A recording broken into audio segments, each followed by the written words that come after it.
So I watched a talk that you gave at GDC. I don't remember how long ago it was, but you talked about the why it makes good business sense to Yeah. care about diversity. It's a Yep. great Yep. talk. People should watch it. Um, you Special sauce is what it's called if you're looking in the vault. It's about special 10 years ago, I sauce. think. Yeah. Yeah. And what I saw you doing in that talk was taking pains to surface numbers that painted the same picture you already instinctually felt about why diversity was worthwhile, not just for moral reasons or ethical reasons, but for actual business reasons. And what I hear you talking about in Path of Fire seems to be almost like a payoff. It's like if you have that diversity of perspective on the team, you can represent the diversity of people who are wanting to engage with the material out in the world. People can see themselves, they can see their kids, they can see the people they know and love in the content. I think that's really wonderful. Yeah, well, and well put on your part. That's probably a better way of putting it all than I could have. It's that is absolutely what I believe in and what I think the value of it is. And you're right to connect those things. This has been um, that's been a drum that I've been banging for a long time because there are so many people I love who are not cis white guys, Right. and but who play games. Hmm. And you might remember if you watched that, then you saw the pictures of my daughter at the time Yeah. playing her Connect games. She was, I think, 6 years old or 7 years old, and now she's 15, going on 16. Uh huh. And it hasn't gotten enough better. I will say. What has happened is, it's funny. Like on Twitter yesterday, today, I saw this big tweet that was going around where somebody was like putting out numbers about how big the percentage of women playing on PlayStation 5 is compared to how many played PlayStation 4 and 5 Hmm. compared to how many played in the ones previous to that. And it was a larger percentage. And my Okay. response to that, which I tweeted, was yes. I hope people heard that when I said it 9 years ago in the talk you're talking about, and put out the numbers, right? Hmm. Because if you factored in mobile gaming and casual gaming at that time, Yeah. there already were more female players in the Yes. world than males, and the astonishing slowness of the industry to recognize how incredibly swiftly and completely the nature of people who play games has changed. Not just the numbers, Right. but we have people now. I'm old enough because when they do those memes online, where people say, tweet with the first game controller you had, and that shows how old you are without saying how old you are, right? And Yeah. for Yeah. me, Yeah. I'm Yeah. like Pong. What do you want me to put for Pong? I don't know. I was there when the first one came out.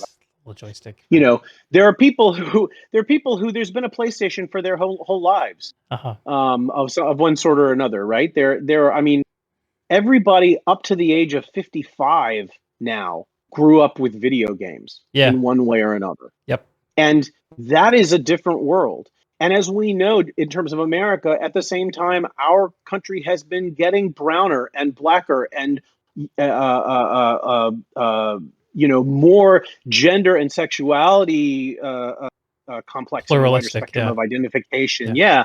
Yeah, and but they still play games where, I mean, they're all still human They're all beings people. and Yeah. Americans growing up with that stuff, right? I mean, um, so I act like I don't know what the answer why that has not happened more. Why the industry has been so slow to respond to that. Okay. But that's not true. I know what the answer is, and the answer is that those people were not the people in positions of power making decisions. Hmm. And that's the thing that changes stuff.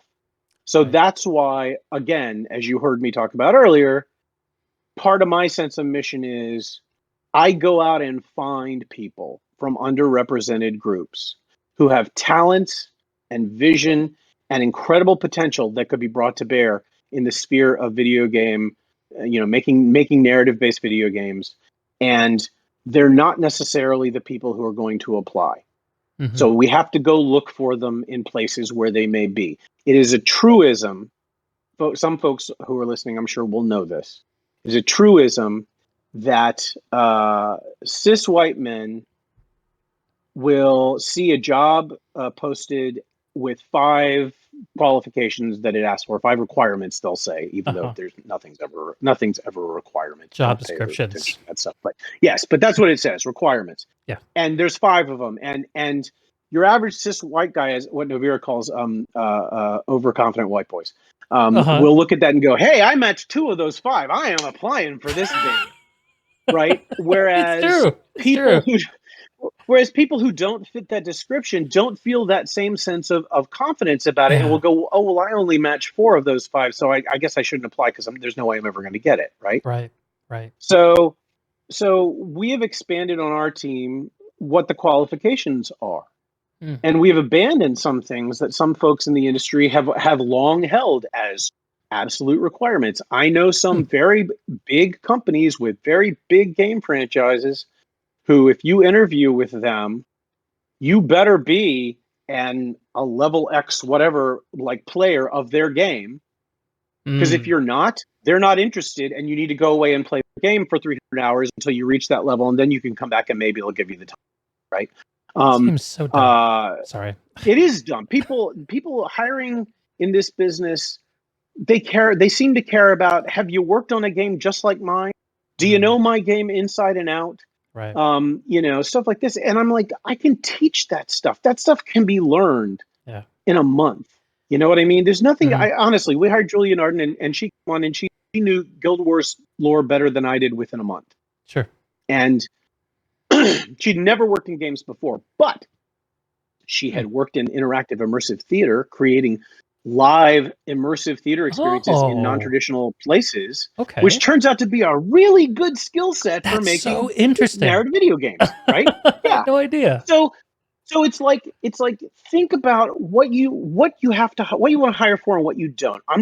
I'm not gonna waste my time prioritizing things that can be taught or learned fairly readily and easily. Right. I need to spend my effort searching for and hiring for the things that cannot, Mhm. because that's a thing I'm not going to be able to supply. Bobby's not going to be able to supply. We need people to The come in basic material. with Yeah. Yeah, we need people to come in with a pretty developed sense of how to write dramatic material for Mhm. actors who are speaking, because Mhm. that's a thing that Guild Wars traffics in, It's what's and you're yes, not going to learn absolutely. it Yeah. in a year, right? You need to spend years building up those muscles. You don't have to have worked in video games, but you have to have played a ton of video games, and you Mhm. have to have thought about what it would be like as a person who creates another media Mhm. to take your skills and apply them to video games, yeah, and which most people will have done, if that's Mhm. If you played a just like video I game. did when I was yeah when I was right out of film school, right, and I was trying to be a screenwriter at the same time I'm playing games, and I'm like, the story is terrible, because I Mhm. cared about the story, but it was Mhm. 1997, and stories in games were mostly terrible. True. Um, yeah, and then our third criterion is good collaboration skills, because life's too short to work with jerks. Ah. So Amen to those are our that. three. Those are our three criteria. Those are the things that are non-negotiable. Everything else is negotiable.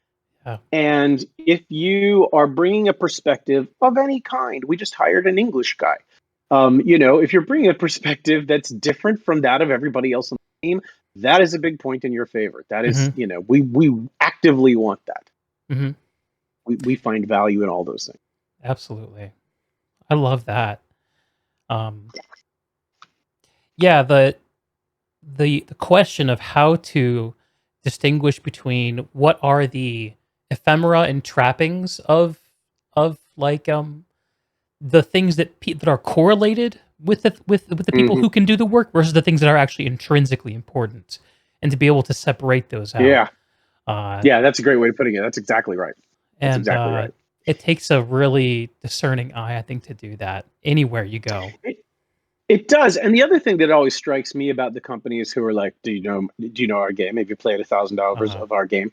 Is it's like, that's such a self-serving question. All they're saying is, are you ready to, buff me up and make me feel really like awesome because of how great you think I am? I mean, it's not about you. Come on.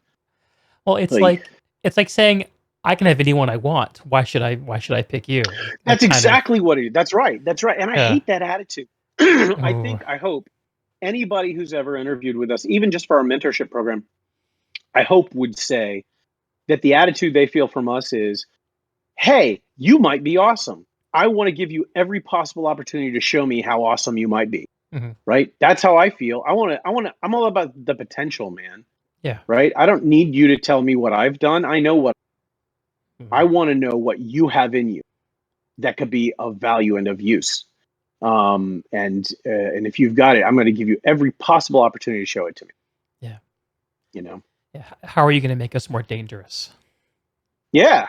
Yeah. Yeah. I mean, there's a good rule of thumb with management and hiring that, if you're not hiring somebody who's better than 50% of the people in your team, and better is a slippery term, but who doesn't level your team up in that way, Mhm. why are you hiring them? Mm. Right? Because the goal should always be to be raising the level of the team. And to some degree that just happens through Over their own time. development, which is Yeah. awesome. Yeah, Yeah. but you want new hires to bring that to as Bobby likes to say, not just to be a culture fit, but a culture add. You Oh, know, yeah, I like that. yeah, it's a thing we talk about a lot on our team. We're very conscious of it.